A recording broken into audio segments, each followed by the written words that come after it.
Halo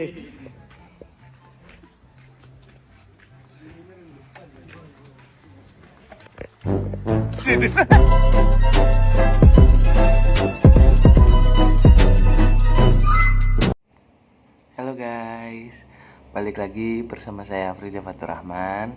Di sini saya akan menjelaskan materi soal memperbaiki kompetensi. Sebelumnya kalian belum pada tahu kan memperbaiki kompetensi itu gimana? Yuk, mari kita simak. Jenis dan kategori kompetensi.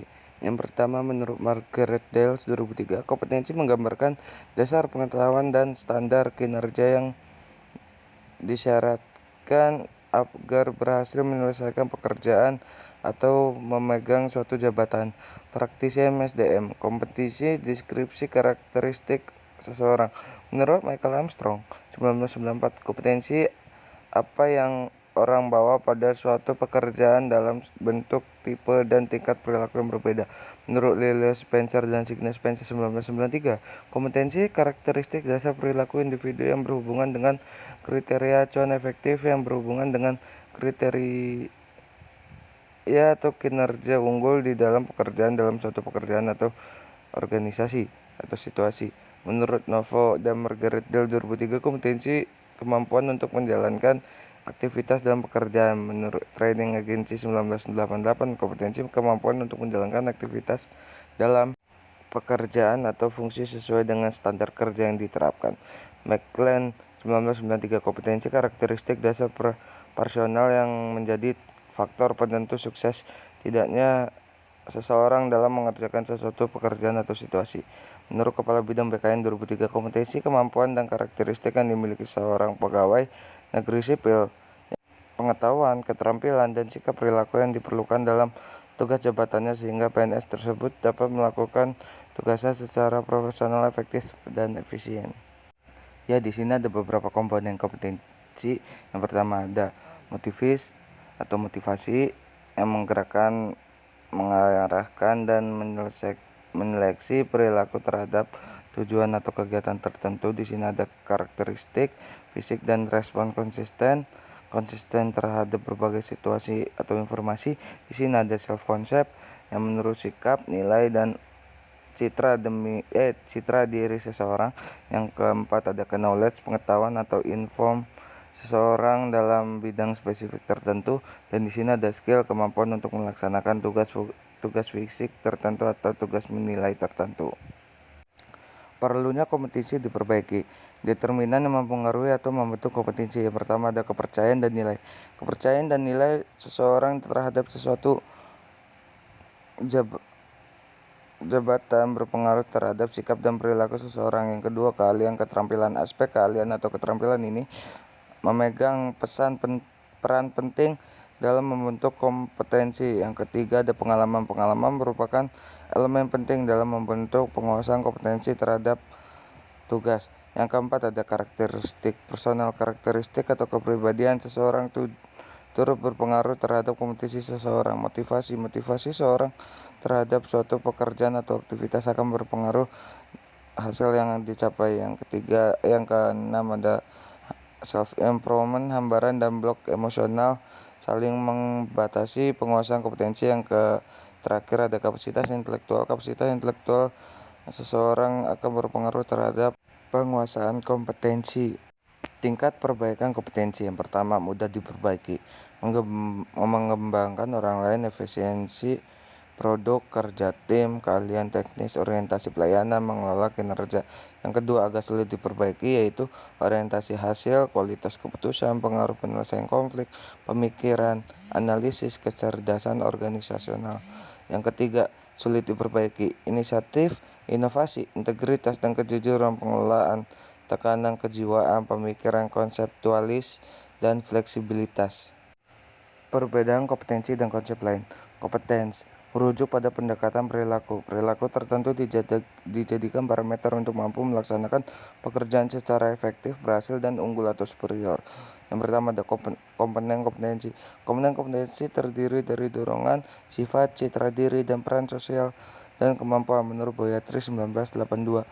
Pemahaman kompetensi. Dalam hal pemahaman kompetensi perlu dijelaskan pengertian tentang pengetahuan, keterampilan, kemampuan, dan bakat untuk mengetahui sejauh mana perbedaan atau kesamaan dari konsep tersebut. Menurut Spencer 1998, pengetahuan yang dimiliki seseorang bisa dikategorikan ke dalam dua jenis, yaitu pengetahuan yang disadari dan pengetahuan yang tidak dapat disadari. Menurut Dell 2003, keterampilan perilaku yang terkait tugas bisa dikuasai melalui pelatihan dan bantuan orang lain. Keterampilan perilaku merupakan fungsi dan faktor kepribadian individu, faktor lingkungan, sikap, dan dibentuk dari kombinasi pengalaman, kondisi sosial, lingkungan, dan kepribadian. Metode penilaian kompetensi. Di sini menjadi 3 alternatif untuk desain kompetensi. Yang pertama, desain studi terbaik atau klasik dengan menggunakan sampel. Yang kedua, desain studi pendek dengan panel ahli. Yang ketiga, studi terhadap pemegang jabatan dan pekerjaan di masa depan.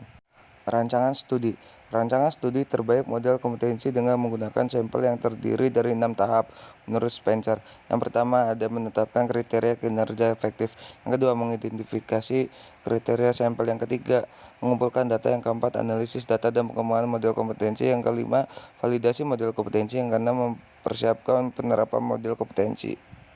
Tahap untuk merancang studi kompetensi. Di sini ada 6. Yang pertama, menetapkan kriteria, yaitu menetapkan ukuran atau kriteria untuk menetapkan kinerja efektif unggul dalam pekerjaan yang akan dipelajari. Yang kedua, mengidentifikasi kriteria sampel.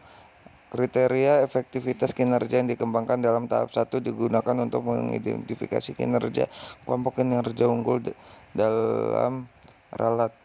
Yang ketiga, metode pengumpulan data bervariasi. Terdapat 6 metode, yaitu Bell, panel ahli, survei, database, model kompetensi, sistem ahli, analisis jabatan, dan observasi langsung. Yang keempat, analisis dan pengembangan model.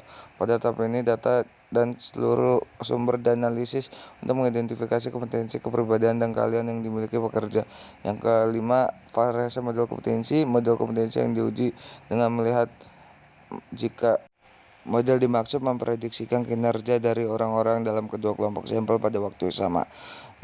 Yang keenam, mempersiapkan penerapan dan model kompetensi. Apabila model ini telah divalidasi, model kompetensi ini telah dapat digunakan untuk berbagai keperluan. Tahap mendefinisikan model kompetensi. Yang pertama ada menjelaskan kriteria kinerja. Yang kedua, mengidentifikasi orang-orang sampel kriteria. Yang ketiga, mengumpulkan data melalui Bell atau model lain. Yang keempat, menganalisis data, mengidentifikasi kompetensi. Yang kelima, mengesahkan model kompetensi. Yang keenam, mendesain aplikasi. Ya, di sini ada dimensi kompetensi. Beberapa ahli membagi kompetensi dalam klaster atau gugus dan dimensi. Seperti sini ada 3. Kita ambil yang ketiga. Schroeder dalam William 2002.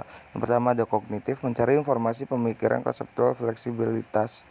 Yang kedua, direksional, dampak, percaya diri, dan presentasi. Yang ketiga, motivasional, interpersonal, mengelola interaksi, orientasi. Yang keempat ada pengembangan. Yang kelima ada berprestasi, yaitu ada orientasi proaktif dan orientasi berprestasi. Ya, di sini tabel pembagian kompetensi beberapa ahli. Di sini terbagi 6. Yang pertama ada manajemen tindakan dan tujuan. Yang kedua, kepemimpinan. Yang ketiga, manajemen SDM. Yang keempat, mengarah bawahan. Yang kelima, berfokus pada orang lain. Yang keenam, pengetahuan terspesialisasi. Di sini tabel pembagian kompetensi beberapa ahli yang menurut BKM, Badan Kepegawaian Negara, terbagi 2, yaitu kompetensi dasar dan kompetensi bidang. Yang di sini menurut Spencer 1993, yang pertama ada berorientasi prestasi dan tindakan. Yang kedua, membantu dan melayani orang lain. Yang ketiga, kemampuan mempengaruhi dan menciptakan dampak. Yang keempat, kemampuan manajerial. Yang kelima, kemampuan kognisi. Yang keenam, kemampuan efektivitas pribadi. Ya, di sini ada contoh kompetensi dalam SKJ. Yang pertama ada kompetensi umum. Kompetensi umum adalah kompetisi yang bersifat soft skill yang mencerminkan core value lain dan dimiliki seluruh pegawai. Terdapat 4 kompetisi yang umum. Yang pertama ada integritas. Yang kedua ada pembelajaran berkelanjutan. Yang ketiga ada fokus pada tujuan. Yang keempat berorientasi pada kualitas. Yang kedua, kompetensi kepemimpinan, kompetensi yang harus dimiliki oleh pejabat strukturation. Yang ketiga ada kompetensi bidang atau teknis, kompetensi yang harus dimiliki pegawai berupa pengetahuan, keahlian, dan sikap perilaku untuk melaksanakan tugas sesuai bidangnya. Ya, cukup sekian materi yang bisa saya sampaikan soal memperbaiki kompetensi.